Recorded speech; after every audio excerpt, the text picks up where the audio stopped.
चलिए स्टार्ट करते हैं आज की क्लास को बिना परेशानी के। तो भाई लास्ट क्लास में जो हमारा डिस्कशन था वो दरअसल हम बात कर रहे थे यूनिट सेकंड की, यूनिट सेकंड यानी दिल्ली सल्तनत की बात कर रहे थे। और लास्ट पॉइंटर जो था इस क्लास का वो ये था कि हम स्लेव डायनेस्टी को स्टार्ट कर चुके थे। ऐबक के बारे में हमने काफी कुछ बातें बता दी थी और आज हम ऐबक के आर्किटेक्चर की बात कर रहे थे। ठीक है, ऐबक के आर्किटेक्चर की बात कर रहे थे, तो हेडिंग डाल लीजिए ऐबक के समय की वास्तुकला। ऐबक के समय की जो वास्तुकला है, आर्किटेक्चर है, उसके बारे में बात करने वाले हैं। सबसे पहले ऐबक के द्वारा हेडिंग डालिए और फटाफट लिखिए आगे। ठीक है, फटाफट देखिए आगे। सर आपने बताया, अरे भाई मैं तो बिल्कुल सही हूं, एकदम बढ़िया मौज ले रहा हूं, आप बताओ। ठीक है, चलो आगे बढ़ते हैं। सबसे पहले ऐबक के समय की वास्तुकला में आपको 2 पॉइंट लिखने होंगे। 1199 में, 1199 या फिर 1194 के पश्चात, 1194 के पश्चात, 1194 के पश्चात, आफ्टर 1194, 1194 के पश्चात गौरी के आदेश पर, गौरी के आदेश पर, गौरी के आदेश पर, गौरी के आदेश पर, 1194 के पश्चात गौरी के आदेश पर ऐबक, ऐबक भारत में, ऐबक भारत में कुतुबुद्दीन बख्तियार काकी, ऐबक भारत में कुतुबुद्दीन बख्तियार काकी, कुतुबुद्दीन बख्तियार काकी, बख्तियार काकी तथा बख्तियार काकी तथा मोइनुद्दीन चिश्ती को लेकर आता है, मोइनुद्दीन चिश्ती को लेकर आता है, चिश्ती को लेकर आया, मोइनुद्दीन चिश्ती को लेकर आया, को लेकर आया, लेकर आया। तो यहां पे 2 पर्सनैलिटीज हमें देखने को मिल रही हैं। ठीक है, एक पर्सन आपको यहां देखने को मिल रहा है कुतुबुद्दीन बख्तियार काकी, एक तो कुतुबुद्दीन बख्तियार काकी, दूसरा मोइनुद्दीन चिश्ती, दूसरा मोइनुद्दीन चिश्ती। ये 2 लोग आपको बच्चे यहां देखने को मिल जा रहे हैं। सीधी बात, जी हाँ। तो पूछा जाता है कि इन दोनों की याद में क्या क्या चीजें बनवाई गई हैं। ठीक है, इन दोनों के बीच में क्या क्या चीजें बनवाई जा रही हैं। ठीक है, चलिए ओके, तो इस चीज को लिख सकते हैं साथ में। इन 1194, 1194 गौरी ब्रिंक, गौरी ब्रिंक, okay okay okay. In 1114, 1194 Aibak ब्रिंग कुतुबुद्दीन काकी, बुद्दीन, Qutbuddin Kaki and Moinuddin Chishti, Chishti on orders from Moinuddin Chishti, on orders from Gauri, from Gauri, on orders from Gauri। Clear बात, जी हाँ। इसके बाद अब बात को समझना कि कुतुबुद्दीन बख्तियार काकी, इसकी याद में कुतुब मीनार बनाई गई है, इसकी याद में कुतुब मीनार बनी है, इसकी याद में कुतुब मीनार बनी है, कुतुब मीनार बनी है, कुतुब मीनार बनी, क्या बनी? कुतुब मीनार, कुतुब मीनार। और मोइनुद्दीन चिश्ती की याद में, ठीक है, मोइनुद्दीन चिश्ती की याद में आपको देखने को मिलेगा 2.5 दिन का झोपड़ा, इनकी याद में, इसकी याद में, इसकी याद में 2.5 दिन का झोपड़ा, 2.5 दिन का झोपड़ा, झोपड़ा। कुतुब मीनार आपको दिल्ली में देखने को मिलती है और 2.5 दिन का झोपड़ा आपको देखने को मिलता है, that is in Ajmer. Ajmer Rajasthan स्थान में देखने को मिलते हैं। अगर ये चीजें आपको समझ में आ गई हैं, अगर ये चीजें आपको समझ में आ गई हैं तो हम आगे बढ़ते हैं। ठीक है, चलिए, ठीक है, आगे बढ़ते हैं। जैसे ही आपको समझ में आ जाए तुरंत बता देना कि हाँ सर समझ में आ गया है। बेटा प्रिंस, आपको क्या मैं दिख पा रहा हूं? प्रिंस कुमार,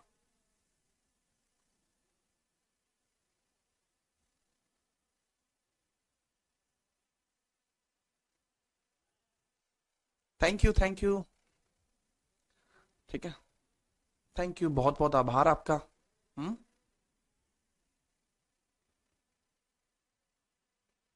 पहले इसको लिखिए, उसके बाद मैं इनके बारे में बात करता हूं। कुतुब मीनार का स्ट्रक्चर कैसा है एंड 2.5 दिन के झोपड़े का स्ट्रक्चर कैसा है, यहां तक आपको समझ में आना चाहिए, फिर इनके बारे में बात करते हैं। कब बना था सब कुछ बताऊंगा बेटा, पहले इतना लिखो जितना बताया गया है, इसके बाद हम आगे लिखेंगे। ठीक है, चलो, क्लियर है? जी हाँ सर, ये दोनों कौन थे? ये दोनों जो थे कुतुबुद्दीन बख्तियार काकी और मोइनुद्दीन चिश्ती, ये गौरी के सलाहकार थे। ये वही लोग थे जिन्होंने गौरी को भारत पर आक्रमण की सलाह दी थी। ये वही लोग थे जिन्होंने भारत पर गौरी को आक्रमण की सलाह दी थी।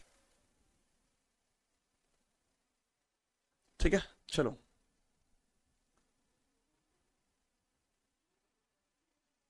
ठीक है, ओके ओके ओके, ठीक है। अब हम बात करते हैं इसके बारे में अन्य। कलर को कर लिया जाएगा वही, एकदम डार्क टोन ब्लैक। अब यहां पर लिख लेंगे सबसे पहले कुतुब मीनार। पहली जो वास्तुकला है ऐबक की वास्तुकला है, कुतुबुद्दीन ऐबक की वास्तुकला, कुतुब उद्दीन ऐबक की वास्तुकला, ऐबक आर्किटेक्चर। कुतुबुद्दीन ऐबक के समय जो वास्तुकला है उसका जिक्र यहां पर हो रहा है। ऐबक के समय वास्तुकला, समय वास्तुकला, ठीक है। ये हेडिंग आपको बढ़िया तरीके से दिख रही होगी। तो सबसे पहले जो इसने बनवाई है वो क्या है बच्चे? वो है कुतुब मीनार। कुतुब मीनार, कुतुब मीनार। इसका निर्माण कार्य कब प्रारंभ हुआ? निर्माण कार्य कुतुब मीनार। तो बालक सबसे पहले बात आती है इसका निर्माण कार्य प्रारंभ कब हुआ? निर्माण कार्य, निर्माण कार्य प्रारंभ कब हुआ? इसका कंस्ट्रक्शन कब स्टार्ट हुआ? इसका कंस्ट्रक्शन स्टार्ट होता है 1199 एडी, 1199 एडी में इसका कंस्ट्रक्शन का वर्क शुरुआत होती है इसकी। कहां पर है लोकेशन? दिल्ली लोकेशन में आपको यह देखने को मिल जाएगा। ठीक है, दिल्ली लोकेशन में।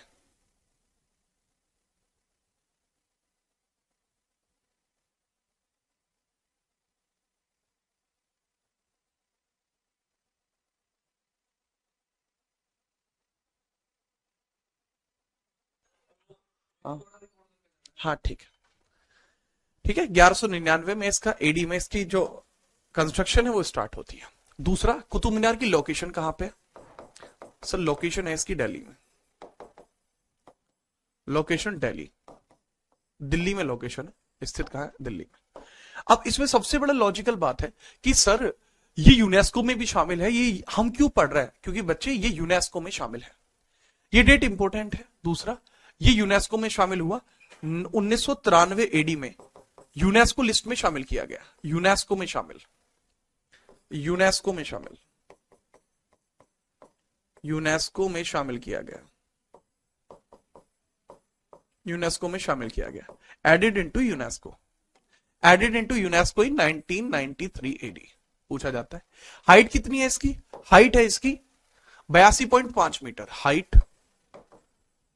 इसकी ऊंचाई कितनी है? 82.5 मीटर है। ठीक है, हाइट कितनी है बाबू इसकी? 82.5 मीटर है। प्लस उसके बाद इसका, अब आप एक बार स्ट्रक्चर देखो, आप खुद देखो, क्योंकि मैं तो आर्टिस्ट हूं ही, आप खुद देखो, बॉडी टाइट हो जाएगी आपकी। यहां ऐसे बनाना पड़ेगा मुझे इसका स्ट्रक्चर। तो ये आपकी मान के चलिए जैसे ये कुतुब मीनार हो गई, तो इसमें स्ट्रक्चर कुछ ऐसे बटे हुए हैं, जैसे पहली फ्लोर, फर्स्ट फ्लोर, ठीक है, second floor, third floor, second floor, third floor and fourth floor. Okay, पहली, दूसरी, तीसरी, चौथी, 4 फ्लोर। ठीक है, तो इसकी जो पहली फ्लोर है वो ऐबक ने बनवाई थी। इसकी पहली फ्लोर किसने बनवाई? ऐबक ने बनवाई थी पहली फ्लोर। पहली मंजिल, फर्स्ट मंजिल, पहली मंजिल किसने बनवाई? ऐबक ने बनवाई थी, ऐबक द्वारा, ऐबक द्वारा बनवाई गई थी। ठीक है, याद रखोगे? ठीक है, बाई ऐबक। उसके बाद दूसरी, तीसरी या चौथी फ्लोर, सेकंड, थर्ड और फोर्थ, ये मंजिलें किसने बनवाई हैं? इल्तुतमिश द्वारा, इल्तुतमिश द्वारा। किसके द्वारा? इल्तुतमिश के द्वारा। लेकिन इसके बाद एक बड़ी दिक्कत हो जाती है। क्या दिक्कत हो जाती है? कि इसके अंदर सिर्फ वर्तमान में हम देखते हैं कि इसके अंदर 5 है। ठीक है, इसके अंदर तो 5 फ्लोर है, क्योंकि 5 फ्लोर हम वर्तमान में अगर देखने जाएंगे 5 फ्लोर दिखेंगे आपको, तो इसके अंदर 5वीं फ्लोर भी है, ये 5वीं फ्लोर है, छोटी सी यही,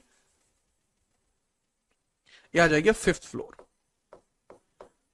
तो शुरुआत में 5 फ्लोर नहीं थी, 5वीं फ्लोर बाद में ऐड की गई। कब? 1369 में। ठीक है, चलिए, कब ऐड की गई? 1369 में इसको ऐड किया गया, 1369 में। तो लिख लेना 1369 में लाइटनिंग, आकाश की बिजली पड़ गई और इसमें दरारें पड़ गई। 1369 में आकाशीय बिजली से दरारें, आकाशीय बिजली से दरारें, बिजली से क्षति हुई। अब जब आकाशीय बिजली से क्षति हुई तो तभी इसमें रिकंस्ट्रक्शन किया गया, रिकंस्ट्रक्शन हुआ, प्लस 5वां फ्लोर भी ऐड कर दिया गया, 5th फ्लोर एडेड, 5वीं फ्लोर इसमें ऐड की गई। और ये किसके द्वारा ऐड की गई थी? फिरोज शाह तुगलक। किसके द्वारा? फिरोज शाह तुगलक के द्वारा यह काम किया गया भाई, फिरोज शाह तुगलक, फिरोज तुगलक के द्वारा यह किया गया। कब किया गया था भाई? सर जी यह किया गया था 1369 में। याद रखेंगे, FST मेड 5th फ्लोर इन 1369। समझ में आ गई सर बात? सर क्या इसके अलावा इसमें कभी और जरूरत पड़ी कंस्ट्रक्शन की? हाँ, जरूरत पड़ी कंस्ट्रक्शन की। 2 कंस्ट्रक्शंस की नीड इसमें हमेशा से पड़ी है। पहला, ये बॉक्स में रखूं तो शायद मेरे ख्याल से ज्यादा बेटर रहेगा, अच्छी अप्रोच होगी, सोच भी अच्छी होगी अगर मैं इसको बॉक्स में रखता हूं। इसका कलर रेड कर लेते हैं, थोड़ी इसकी बॉर्डर की जो थिकनेस है वो बढ़ा लेते हैं। तो पहला इसमें रिकंस्ट्रक्शन तो दोबारा से कराया गया। एक रिकंस्ट्रक्शन कराया गया 1505 और एक कराया गया 1803 में। अब क्या क्या कराया गया 1505 और 1803 में वो समझिए। 1505 में भूकंप आ गया। क्या है? भूकंप आया। 1505 में भूकंप आया, भूकंप, और भूकंप की वजह से इसमें रिकंस्ट्रक्शन करना पड़ा। अर्थक्वेक आ गया और उसकी वजह से रिकंस्ट्रक्शन हुआ। ठीक है, पूर्ण उद्धार हुआ। और वो पूर्ण उद्धार किसके द्वारा हुआ? सिकंदर लोदी। किसके द्वारा? सिकंदर लोदी के द्वारा, सिकंदर लोदी द्वारा। सिकंदर लोदी ने रिकंस्ट्रक्शन कराया, पूर्ण उद्धार Sikandar Lodi. 1803 Robert Smith, 1803 Robert Smith, और रॉबर्ट स्मिथ के द्वारा। रॉबर्ट स्मिथ एक ब्रिटिश था और रॉबर्ट स्मिथ के द्वारा क्या किया गया? कुतुब मीनार के पास उसने फॉली बनवाई, फॉली। ठीक है, फॉली बनवाई। कुतुब मीनार के पास इसने क्या? करपोला बनवाया, करपोला बनवाया, करपोला या फॉली का निर्माण। इंग्लिश में बोलते हैं फॉली, फॉली, या हिंदी में बोलते हैं करपोला, फॉली निर्माण। फॉली का निर्माण बोलेंगे या उसको करपोला बोलेंगे? ठीक है बाबू, फॉली का निर्माण या उसको करपोला बोला जाएगा। ठीक बात, बहुत बढ़िया। अच्छा, बहुत ध्यान से मेरी बात को समझना। सर फॉली या करपोला क्या होता है? जब आप कभी कुतुब मीनार को विजिट करने के लिए जाओगे, जब आप कभी कुतुब मीनार को विजिट करने के लिए जाओगे तो कुतुब मीनार के पास में एक ऐसा स्ट्रक्चर बना हुआ है।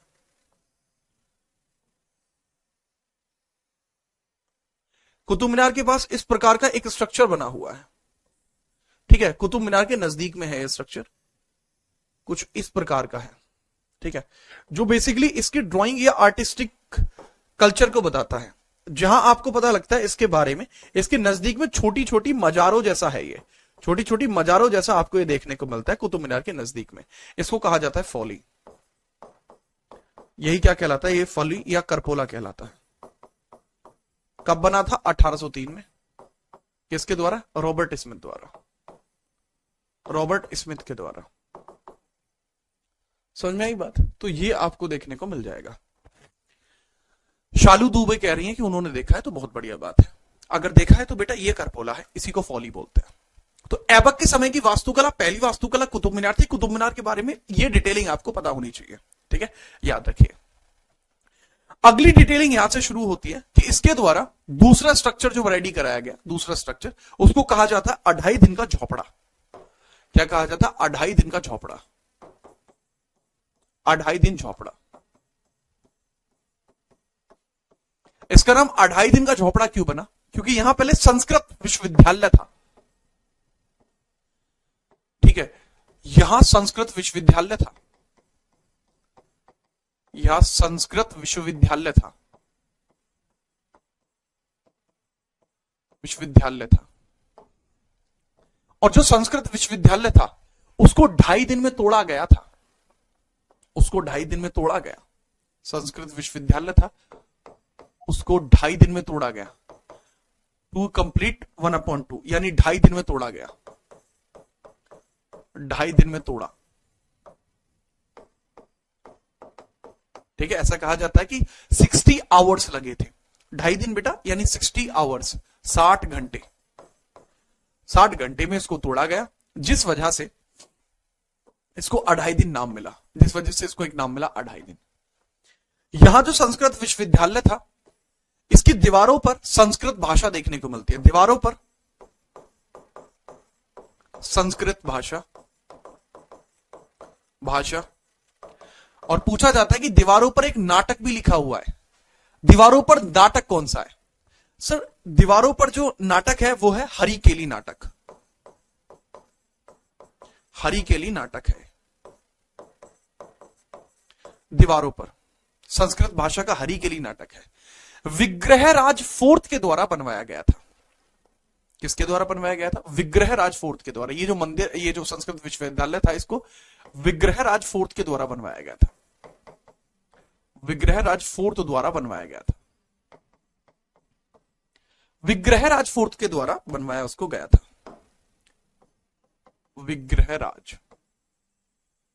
विग्रहराज फोर्थ द्वारा इसको बनवाया गया था। ठीक है, चलिए। इंग्लिश में भी यही नाम होगा, 2.5 दिन का झोपड़ा। किसकी याद में था? मोइनुद्दीन चिश्ती की याद में था। प्लस यही मोइनुद्दीन चिश्ती की दरगाह भी है। यही मोइनुद्दीन चिश्ती की दरगाह है। यही मोइनुद्दीन चिश्ती की दरगाह, चिश्ती दरगाह है। चिश्ती दरगाह देखने को मिलती है। मजार बोल दीजिए, दरगाह बोल लीजिए, जो बोलना चाहे। करपोले का निर्माण क्यों किया गया? करपोले का निर्माण इसलिए किया गया ताकि ब्रिटिश काल को लंबे समय तक याद रखा जा सके, इसलिए। ठीक है, चलिए आगे। इसके द्वारा, ये पहला स्ट्रक्चर था, ये दूसरा स्ट्रक्चर था। तीसरा इसने क्या बनवाया है भाई? तीसरा इसने बनवाया गया है कुव्वत उल इस्लाम नाम की मस्जिद। तीसरा इसने क्या बनवाया? कुव्वत उल इस्लाम नाम की मस्जिद। कुव्वत उल इस्लाम मस्जिद इसने बनवाई है। कुव्वत उल इस्लाम मस्जिद। कुव्वत उल इस्लाम मस्जिद इसने बनवाई है। ठीक है, याद रखना। एक मॉस्क बनाई है जिसका नाम क्या? कुव्वत उल इस्लाम। कुव्वत उल इस्लाम नाम की मॉस्क। मॉस्क यानी कि मस्जिद। कहां पर है ये मॉस्क? दिल्ली में देखने को मिलती है। लोकेशन दिल्ली। दिल्ली सल्तनत की पहली मस्जिद है ये। दिल्ली सल्तनत की पहली मस्जिद है ये। दिल्ली सल्तनत पहली मस्जिद, दिल्ली सल्तनत पहली मस्जिद, दिल्ली सल्तनत की पहली मस्जिद अगर कोई देखने को मिलती है वो यही देखने को मिलती है। किसने बनवाई है? ऐबक ने बनवाई है। तो यहां पर मैंने आपको 3 स्ट्रक्चर रेडी कराए हैं। पहला मैंने आपके लिए कुतुब मीनार का निर्माण कराया, दूसरा 2.5 दिन के झोपड़े का निर्माण कराया, और तीसरा मैंने यहां कुव्वतुल इस्लाम का निर्माण कराया। तो ये 3 स्ट्रक्चर आपको देखने को मिल रहे हैं। ठीक है, चलिए, ठीक है, आई होप कि आप इस चीज को समझ जाएंगे। जिस बच्चे को अभी भी ये कहना है कि सर आप हिंदी में ज्यादा लिख रहे हैं, बेटा इससे अधिक कुछ नहीं हो सकता। उम्मीद करता हूं कि आप इस बात को समझेंगे। अगर नहीं समझ पा रहे हैं तो फिर बेटा आप में और जो समझदार नहीं होते उनमें ज्यादा फर्क नहीं है। ठीक है, इतना ही कहना चाहूंगा। संस्कृत यूनिवर्सिटी, अगर कोई इससे ज्यादा इंग्लिश लिख के आपको दे रहा है हाथ से लिख के, तो मुझे एक बार बता दो, एक बार बस नाम बता देना, मैं खुद से उनका बैच परचेस करूंगा। ठीक है, चलो सर, ये किसके नाम पे बनी थी? ये किसी के नाम पे भी नहीं बनी थी। कुव्वतुल इस्लाम का मतलब होता है इस्लाम के मतलब आप कह सकते हैं माइलस्टोन ऑफ इस्लाम, मतलब है इस्लाम की जगत में एक अच्छा कारनामा। कुव्वत, कुव्वत मतलब बेहतरीन। ठीक है, तो इस तरीके से याद रखा जाता है। सर यूनेस्को 1945, मेरे बच्चे यूनेस्को 1945 में बना था, लेकिन यूनेस्को की जो लिस्ट है वो भारत में 1983 में आई थी। ठीक है, चलिए, ओके, चलिए,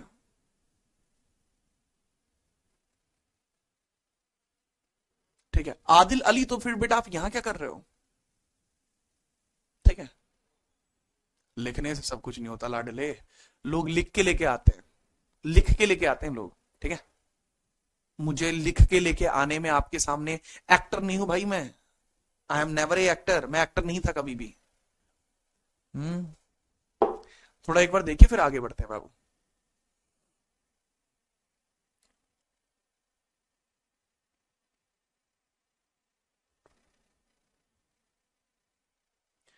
ठीक है, जैसे ही आप इसको नोट कर लेंगे फिर हम आगे बढ़ते हैं।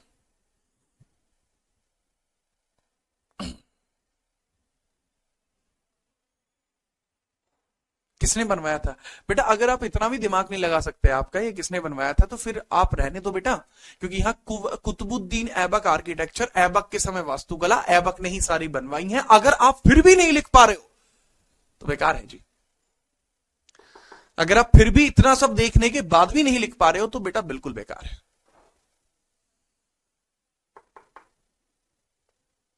ठीक है, तो पहला, दूसरा, तीसरा, ये सारा का सारा अगर आप निर्माण देख चुके हो फिर हम आगे बढ़ रहे हैं।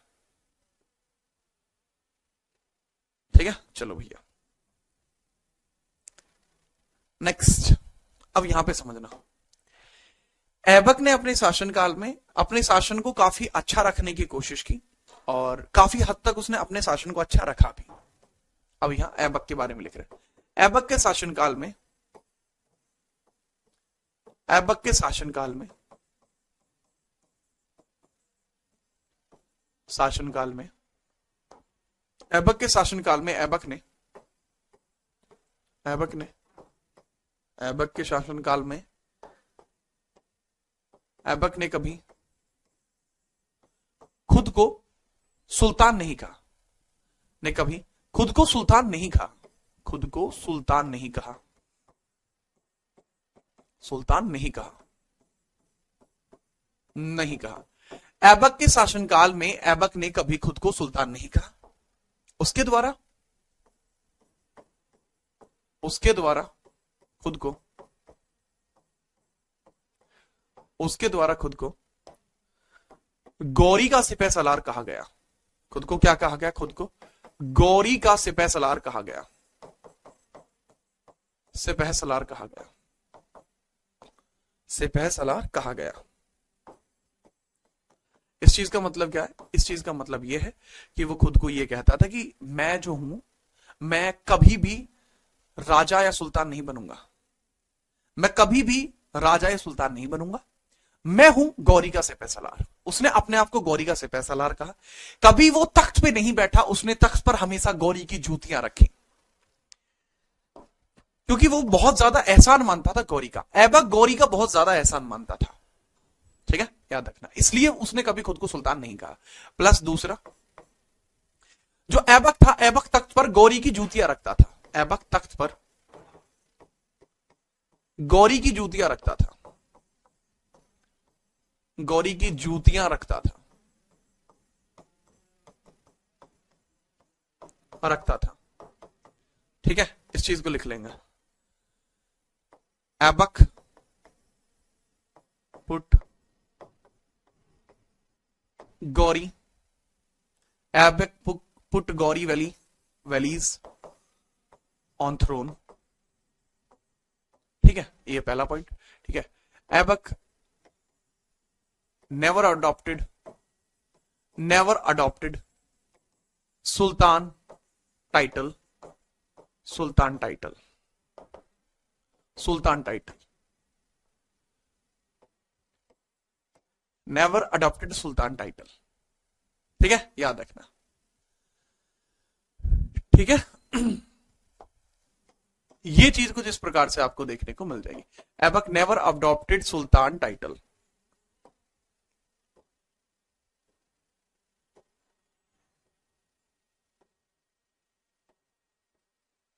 ठीक है, तो इस तरीके से आपको याद रखना होगा।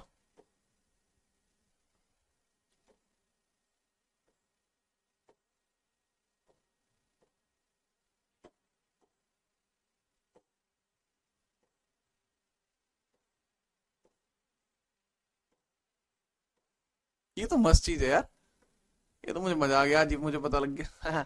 लाइन सीधी कर दियो। ये तो मजेदार चीज है। ठीक है, चलो। ठीक है, चलिए चलिए चलिए। इसके अलावा नेक्स्ट आप लिख लेंगे, नेक्स्ट आप लिख लेंगे कि 1210 एडी में, 1210 एडी में चौगान खेलते समय घोड़े से गिरकर उसकी मृत्यु हो गई। चौगान खेलते समय, चौगान खेलते समय घोड़े से गिरकर उसकी मृत्यु हो गई। घोड़े से गिरकर मृत्यु, गिरकर मृत्यु हो गई। He died after falling from, he died after falling from. ठीक है, he died after falling from, he died after falling from horse while playing polo, while playing पोलो। जब वो पोलो खेल रहा था, पोलो, ठीक है, तो पोलो में जब वो जॉकी पर बैठा था, यानी घोड़े पर बैठा था, तो घोड़े से नीचे गिरा, नाड़ टूट गई, नाड़ मतलब गर्दन टूट गई और वहीं उसकी मृत्यु हो गई। चौगान को पोलो कहते हैं, ना कि गोल्फ।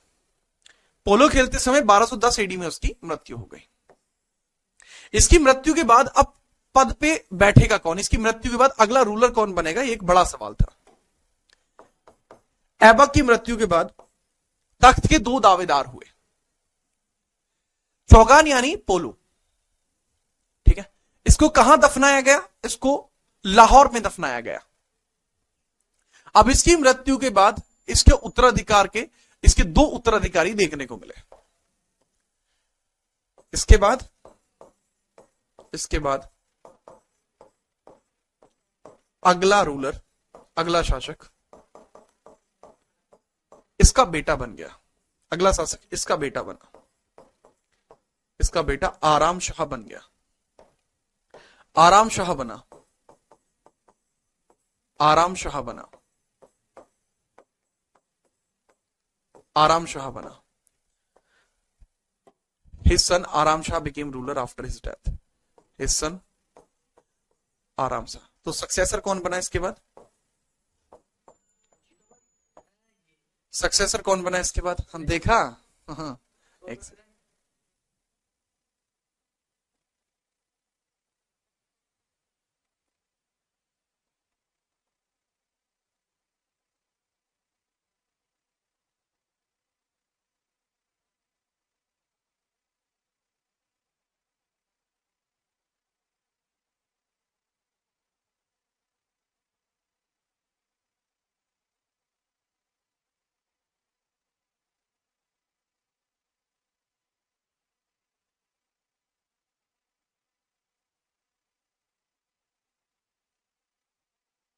चलिए भाई, इसके आगे अब हम बढ़ते हैं और देखते हैं आगे क्या है। आगे अब सक्सेसर को देखेंगे। सक्सेसर कौन है? His son. सक्सेसर है इसका बेटा। ठीक है, चलिए। अरे कोई नहीं है कैमरे में लाडले, मैं आकड़ा हूं ना, बस बहुत है। ठीक है, अब यहां ध्यान दो कि सक्सेसर कौन बना? हिज सन आराम शाह। आराम शाह। ठीक है, इसका सक्सेसर कौन बना? आराम शाह बना। ठीक है, बहुत बढ़िया। अब इसका सक्सेसर जैसे ही आराम शाह बनता है, अब बनता है बड़ा मैटर, क्योंकि जैसे ही आराम शाह सक्सेसर बना तो 1211 में, ठीक है, 1211 में, 1211 में, 1211 में कौन, कहां बोला? 1211 में बदायूं का विद्रोह हो जाता है। बदायूं का विद्रोह हो जाता है। बदायूं का विद्रोह हुआ। बदायूं का विद्रोह हुआ। क्या हुआ? बदायूं का विद्रोह। ठीक है, इसको बोलते हैं basically Badaun dispute. Badaun dispute. और ये बदायूं का विद्रोह किसके द्वारा हुआ? इल्तुतमिश के द्वारा, बाय इल्तुतमिश। इल्तुतमिश किसके द्वारा? इल्तुतमिश द्वारा। इल्तुतमिश द्वारा। मैटर ये इल्तुतमिश के द्वारा कैसे हुआ? ठीक है, मेरी बात को समझना। जैसे ही आराम शाह गद्दी पर बैठा तो इल्तुतमिश ने कहा, मेरे भाई गद्दी पर हक मेरा है। गद्दी पे हक किसका? गद्दी पे हक मेरा है। क्यों? क्योंकि देख एक बात समझ, लॉजिक समझ। ये लॉजिक बताता है कि देख, जैसे गौरी जो था, गौरी का उत्तराधिकारी कौन बना? कि गौरी का उत्तराधिकारी वो बना जो गौरी का दामाद और गुलाम था। जो गौरी का दामाद और गुलाम था, जो कि कौन था? जो गौरी का दामाद और गुलाम था वो कौन था? ऐबक। तो अब ऐबक का उत्तराधिकारी कौन बनेगा? जो ऐबक का दामाद और गुलाम था। तो इस हिसाब से कौन बनेगा? वो बनेगा कौन? इल्तुतमिश। तो ये तगड़ी कहानी हो गई। तो ये तगड़ी कहानी हो गई। ठीक है, तो ये हो गई तगड़ी कहानी कि भाई गौरी का दामाद या गुलाम ऐबक। अब ऐबक का दामाद और गुलाम कौन? इल्तुतमिश। तो इल्तुतमिश ने इसलिए दावेदारी ठोक दी। ठीक है, ये मैटर था। जैसे आप नोट कर लेंगे बेटा, फिर हम आगे बढ़ते हैं। As soon as you note we will move further. जैसे आपका नोट हो जाए तुरंत बता देना। ठीक है, इसके बाद हम एक बैटल की बात करेंगे, that was battle of Jud. Battle of Jud की बात करेंगे। हाँ सर, अभी अभी सिवान सर आए थे, बिल्कुल आए थे भी, आए थे। काम था, काम था कुछ, सर को कुछ काम था, मैंने कहा ठीक है। यहां तक बेटा बात समझ में आई आपको? पर गौरी का बेटा नहीं था। किसने कहा गौरी का बेटा नहीं था? गौरी का बेटा था। अफगान में गौरी का बेटा था। इस टाइम इंडिया में कोई रूलर नहीं था। इंडिया में रूलर थे, साउथ इंडिया में रूलर थे, नॉर्थ इंडिया की तरफ इतने बड़े खास मजबूत रूलर नहीं थे।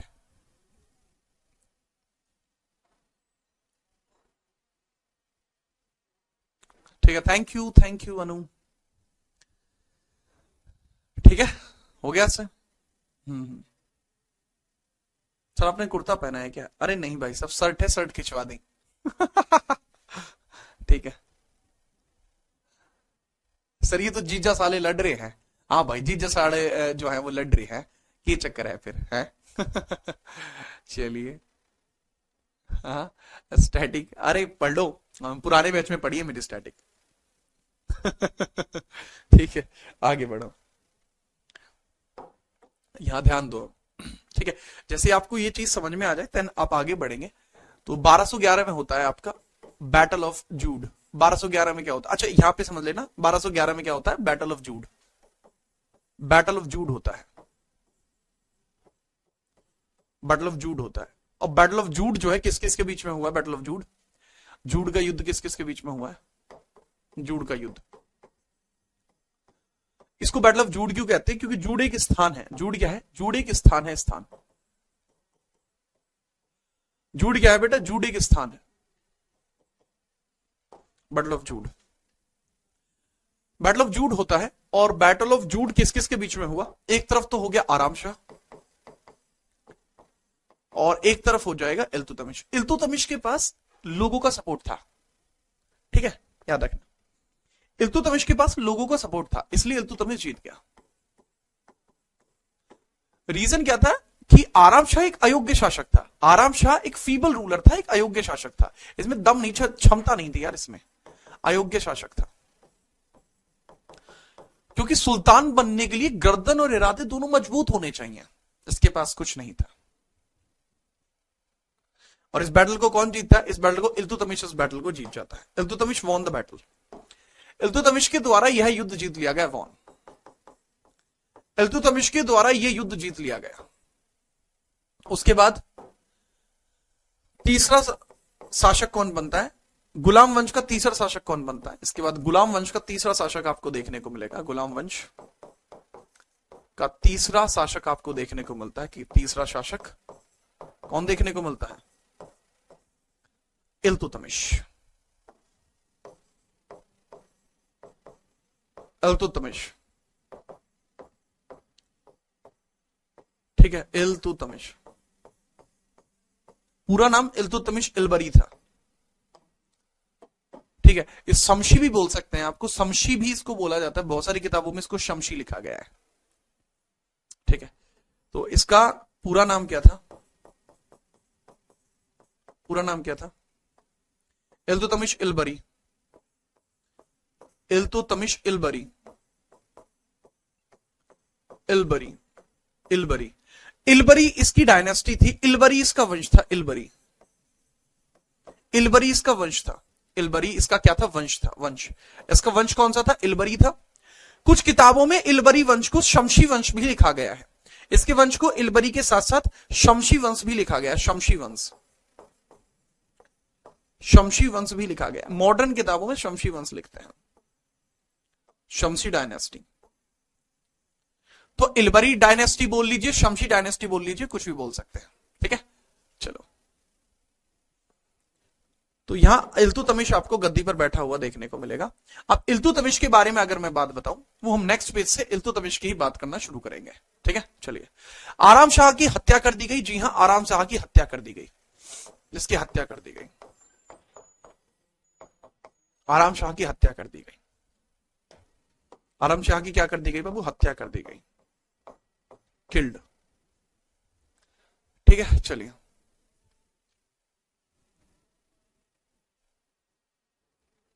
सर इलवरी कहां का होता है वंश? बेटा इलवरी तुर्की होता है, इलवरी तुर्की होता है, तुर्की। जूड कहां पर है? दिल्ली और बदायूं के बीच में एक स्थान है, दिल्ली और बदायूं के बीच में एक स्थान है, उत्तर प्रदेश में पड़ता है जूड। जी हां, थैंक यू।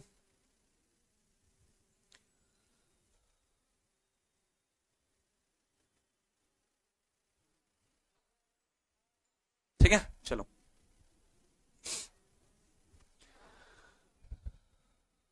बेटा मैंने बता तो दिया जूड कहां पर है।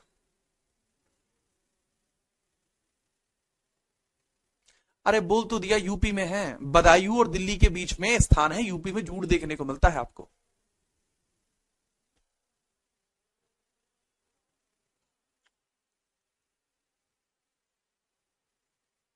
ठीक है ठीक है, चलो, याद हो गया। हम्म, ठीक है, आगे बढ़े, आगे इससे आगे बढ़े, चलिए।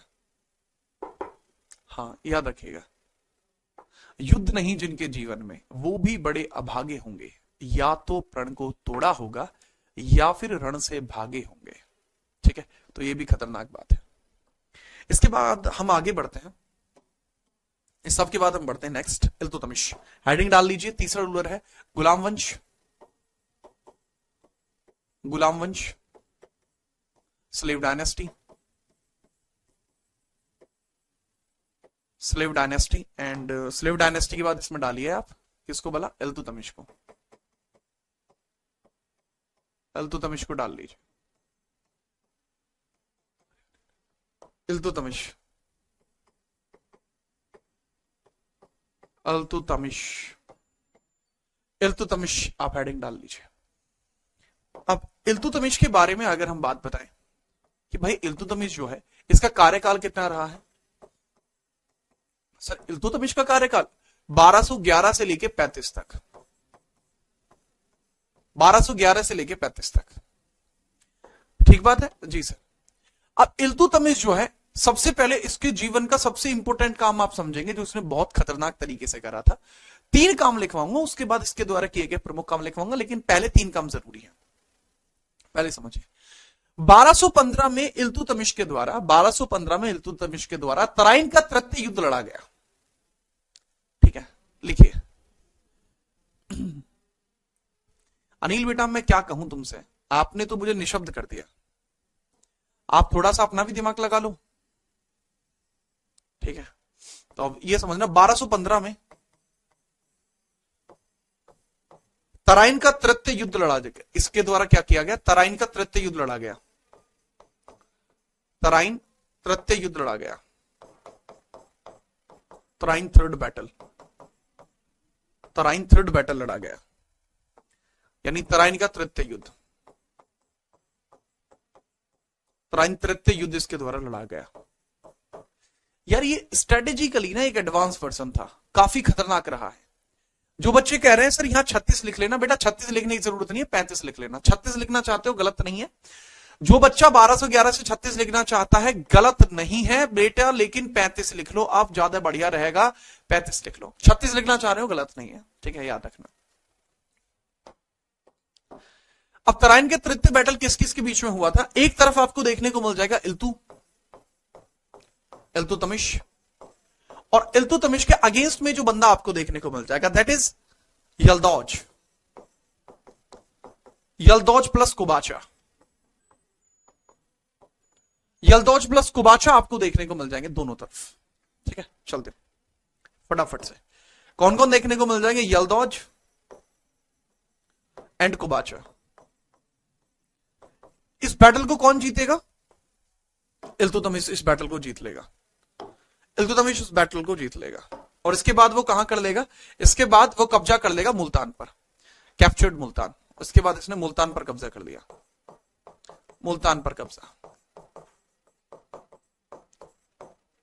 कैप्चर मुल्तान।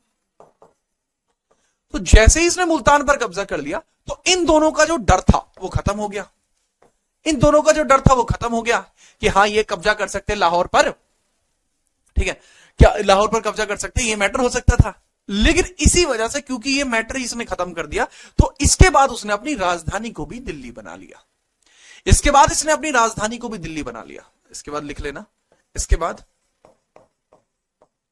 बाद और राजधानी को दिल्ली बनाया, और राजधानी को दिल्ली बनाया, राजधानी को दिल्ली बनाया। इससे पहले राजधानी क्या होती थी, लाहौर, और इसी ने क्या करा है, राजधानी को दिल्ली बना लिया है। He shifted capital to Delhi, he shifted capital to Delhi, shifted capital to Delhi, capital to Delhi, इसीलिए इसने राजधानी को दिल्ली बना लिया। अच्छा एक बात और ध्यान रखना, बहुत इंपॉर्टेंट बात है वो भी, इसी वजह से इल्तुतमिश को क्या कहा जाता है, दिल्ली सल्तनत का वास्तविक संस्थापक, इसलिए इसको एक नाम दिया जाता है दिल्ली सल्तनत का वास्तविक संस्थापक, दिल्ली सल्तनत का वास्तविक संस्थापक कहा जाता है, वास्तविक संस्थापक, वास्तविक संस्थापक, यानी real founder of Delhi dynasty, और real founder of Delhi dynasty, real founder of Delhi dynasty इसको कहा जाता है। क्यों, क्योंकि इसी ने राजधानी को दिल्ली बनाया था, क्योंकि इसी ने क्या किया था राजधानी को, इसी ने राजधानी को क्या किया था कि इसी ने राजधानी को दिल्ली बनाया था पहली बार। अच्छा एक बात और समझना, एक और बहुत इंपॉर्टेंट सी बात बताऊंगा, इसको क्या कहा जाता है, इल्तुतमिश को गुलामों का गुलाम भी कहा जाता है। क्यों कहा जाता है वो आप जानते हैं, इसको गुलामों का गुलाम भी कहा जाता है, इसको गुलामों का गुलाम भी कहते हैं, गुलामों का गुलाम, इसको स्लेव ऑफ स्लेव्स बोलते हैं, इसको स्लेव ऑफ स्लेव्स बोलते हैं, उसको बोलते हैं स्लेव ऑफ स्लेव्स। क्यों कहा जाता है ऐसा? क्योंकि भाई ये ऐबक का गुलाम था, और ऐबक किसका गुलाम था? ये ऐबक का गुलाम था, और ऐबक जो गुलाम था वो गौरी का था, इसलिए गुलामों का गुलाम होता है ये। ठीक है, चलिए, ठीक है भाई। तो ये कुछ चीजें आपको यहां देखने को मिली। इसके बाद एक और इंपॉर्टेंट बात आपको लिखनी पड़ेगी यहां पर, जो आप लिख लेंगे फटाफट। ठीक है, चलो, जैसे आप ये लिख ले फटाफट बताइएगा।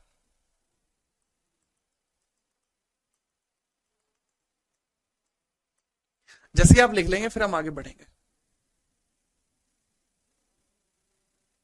लिखिए, 1221 में 1221 में ख्वाजरिम पर चंगेज खान ने आक्रमण कर दिया। ख्वाजरिम पर चंगेज खान ने आक्रमण कर दिया। ख्वाजरिम पर, अरे यार हद हो गया। ख्वाजरिम, ख्वाजरिम, अरे कैसे लिखते हैं? ख्वाजरिम ऐसे लिखते हैं। ख्वाजरिम पर, ख्वाजरिम एक जगह है अफगानिस्तान के अंदर। ख्वाजरिम कहां है बेटा? ख्वाजरिम अफगानिस्तान में एक जगह है। ख्वाजरिम,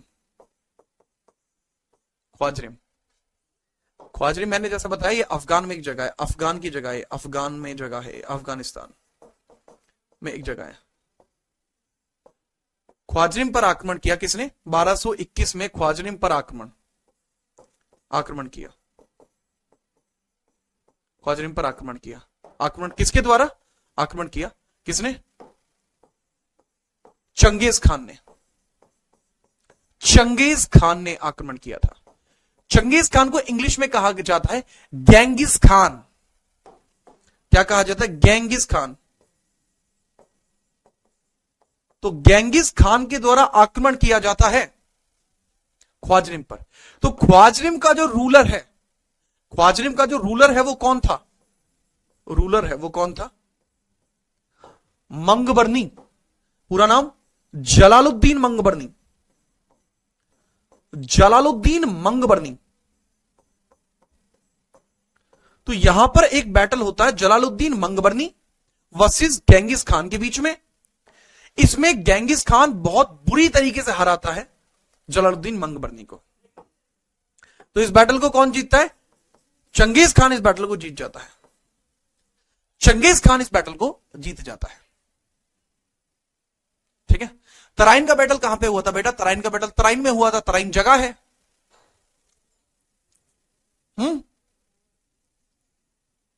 ठीक है बाबू, याद रखना। तो मैंने बताया जलालुद्दीन मंगबरनी को हरा दिया गया। He lost. और जैसे ही ये युद्ध में हारा, तुरंत ये भाग के कहां गया? ये तुरंत भाग के आ गया दिल्ली। ये भाग कर दिल्ली आ गया। पर इल्तुतमिश ने इसको शरण नहीं दी। लेकिन इल्तुतमिश ने इसको शरण नहीं दी। मैं बता देता हूं, जलालुद्दीन मंगबरनी दिल्ली सहायता के लिए आया। दिल्ली सहायता के लिए आया। दिल्ली सहायता के लिए आया। ठीक है। ही केम दिल्ली फॉर सपोर्ट। पर इल्तुतमिश ने सपोर्ट नहीं दी। पर इल्तुतमिश ने मना कर दिया। लेकिन इल्तुतमिश ने मना कर दिया। इल्तुतमिश ने मना कर दिया। मना कर दिया। इल्तुतमिश ने मना क्यों कर दिया? क्योंकि अगर इल्तुतमिश सपोर्ट दे देता तो चंगेज खान यानी गेंगिस खान इंडिया में आके अटैक कर देता। और वो ऐसा बिल्कुल नहीं चाहता था, क्योंकि वो गेंगिस खान से दुश्मनी नहीं लेना चाहता था। इस वजह से उसने मंगबरनी को हेल्प नहीं करी। तो एक सवाल पूछा जाएगा, भारत को चंगेज खान के आक्रमण से किसने बचाया? चंगेज खान के आक्रमण से किसने बचाया? आक्रमण से किसने बचाया? किसने बचाया? Who saved India from the attack of Genghis Khan? Who saved India from the attack of Genghis Khan? तो बेटा भारत से चंगेज खान के आक्रमण से किसने बचाया है? इल्तुतमिश ने। इल्तुतमिश ने बचाया है। ठीक है, ये सवाल पहले, अब से पहले आपका सीजीएल में आ चुका है। ये सवाल अब से पहले आपका सीजीएल में आ चुका है, यूपीएसआई में आ चुका है, तो थोड़ा अपना दिमाग लगा लेना। ठीक है, चलो बहुत बढ़िया। बेटा तराइन एक जगह है जो हरियाणा में आपको देखने को मिलता है बाबू।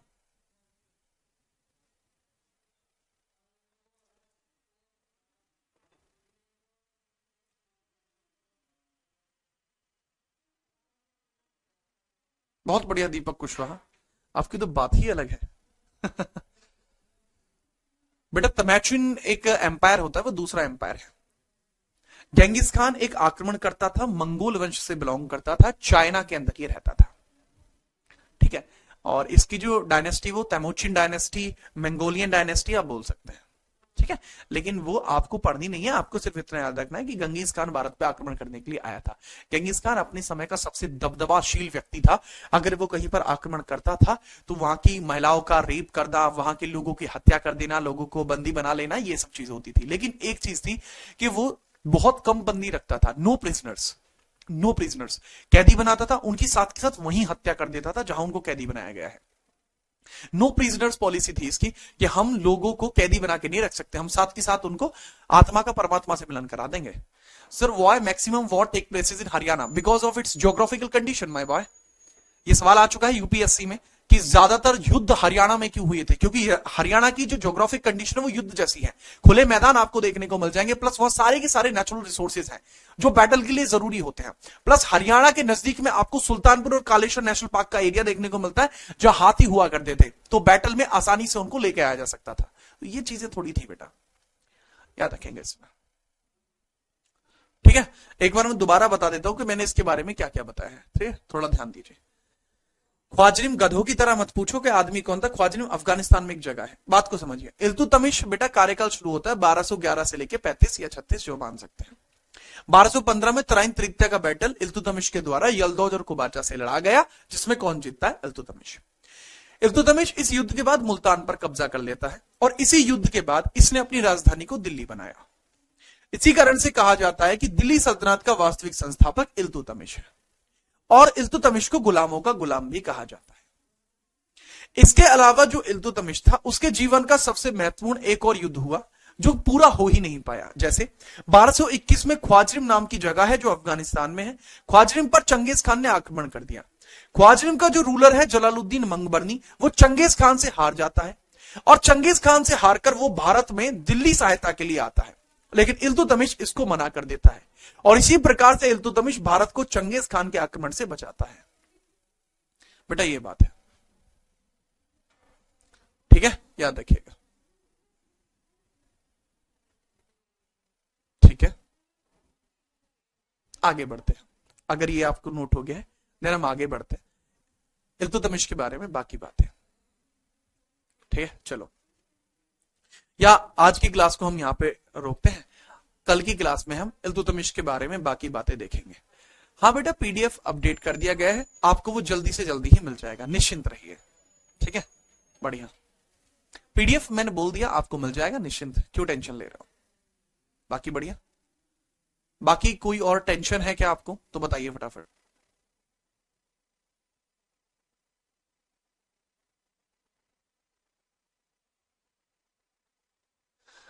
बिल्कुल भाई, बिल्कुल चलाया हुआ है। ठीक है, समझ में आ गया, बहुत बढ़िया। हाँ बेटा, गेंगिस खान की डायनेस्टी यही है, निश्चिंत रहिए। इसके अलावा आपका कुछ और डाउट है पूछ लीजिए, और नोट्स आपको देखो, जो नोट्स का सेक्शन है करियर विल का ही, उसी के नोट्स वाले पोर्शन में जाके देख लेना, वहां मिल जाएगा। कल भी मैंने आपको बताया था। ठीक, आज शाम तक पढ़ा दो। ले, तेरे अलग मजे चल रहे हैं? टेंशन हो रही है, किस चीज की टेंशन है? बहुत बढ़िया, ठीक है, चलो बहुत बढ़िया। आप बाकी आप सभी को दीपावली की हार्दिक हार्दिक शुभकामनाएं। ठीक है, आपसे मुलाकात फिर होगी, निश्चिंत रहिए। आज शनिवार है, बिल्कुल ही। आपने कल बोला था यार, मैंने बोला था लेकिन जो है ना अभी मेरी दूसरी क्लास है और वो दूसरी क्लास लेना थोड़ा जरूरी है, तो सॉन्ग आपका जो है पोस्टपोन किया जाता है मंडे के लिए। आप अभी मजे लीजिए, स्वाद लीजिए जीवन के, क्योंकि जो ज्यादा जरूरी है? कोई डाउट होता है, आपको पता है आप कहां डाउट पूछ सकते हैं, निश्चिंत रहिए। दिल के अंदर आप एक बार नाम लीजिएगा मेरा, क्योंकि उससे आपको जीवन में बहुत सारी सफलताएं मिल सकती हैं, क्योंकि जीवन में आपको इसी चीज की तलाश है। वो मिल जाएगी खैर आपको। खैर मिलते हैं आगे इसी के बाद अगली क्लास में, तब तक के लिए जय हिंद, वंदे मातरम। क्वेश्चंस के रिगार्डिंग भी हम जल्दी